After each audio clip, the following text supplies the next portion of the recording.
Τα πιο συγκλονιστικά θαύματα μία σιωπή λένε πως τα καλύπτει. Οι μεγαλύτερες ευεργεσίες γίνονται πάντα στα κρυφά. Δεν κυνηγούν τη δημοσιότητα, γιατί δεν την έχουν ανάγκη.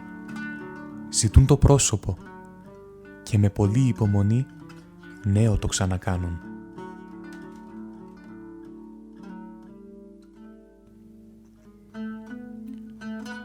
Είμαι ο Αδάμ, ο γενάρχης των ανθρώπων, αλλά και ο πρώτος αμαρτωλός. Πλάστηκα από τον Θεό και σαν Αυτόν, για να Του μοιάσω. Εγώ και η γυναίκα μου η Εύα, κάτοικοι της μακάριας Εδέμ, βασιλείς όλης της γης. Μα δεν μας έφταναν αυτά. Η φιλοδοξία ήταν από την αρχή σύντροφος και εχθρός μας. Θελήσαμε ακόμα μεγαλύτερη τιμή. Θελήσαμε με μιας στον ουρανό να βρεθούμε. Και πέσαμε στο χώμα.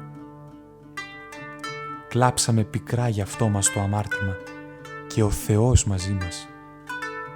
Από το κλάμα καθάρισαν τα μάτια μας.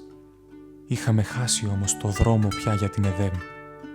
Κάποιος έπρεπε να μας τον δείξει. Κάποιος έπρεπε να μας τον ξανανοίξει. Και έστειλε ο προδομένος πλάστης μας πολλούς για να μας βοηθήσουν. Ήταν όμως όλοι τους άνθρωποι. Όσο κι αν δούλεψαν, λίγο ξαστέρωσαν το δρόμο.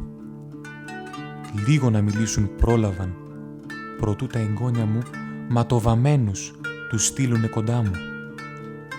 Όσα εγγόνια μου, ποτέ κανένα δάκρυ δεν τους καθάρισε το βλέμμα. Τα βλέπαμε όλα αυτά από το σκοτεινό άδει και η μαυρίλα πλάκωνε την καρδιά μας. Πότε το φως θα ξαναλάμψει, πότε από την γη στον ουρανό θα υψωθούμε.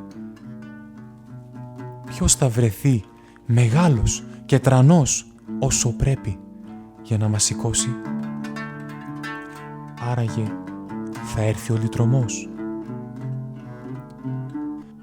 Μου άρπαξε το χέρι πριν προλάβω να τον δω. Το έβαλε ολόκληρο μέσα στην δόξα του. «Σήκω! Γυρνάμε στην Εδέμ. Το μονοπάτι είναι πια ανοιχτό. Όποιος θέλει, ας με ακολουθήσει, τον δρόμο να του δείξω». Εκείνος! Η σαρκωμένη αγάπη μέσα στο βασίλειο του μίσους. Ο μόνος καθαρός μες των νεκρών τη δυσοδεία. Ο πλάστης του ουρανού πιο κάτω κι από το χώμα. Έσπασε με βία τις πύλες που φυλακισμένους μας κρατούσαν. Φως έγινε το σκοτάδι και ο άδης ουρανός. Ήρθε!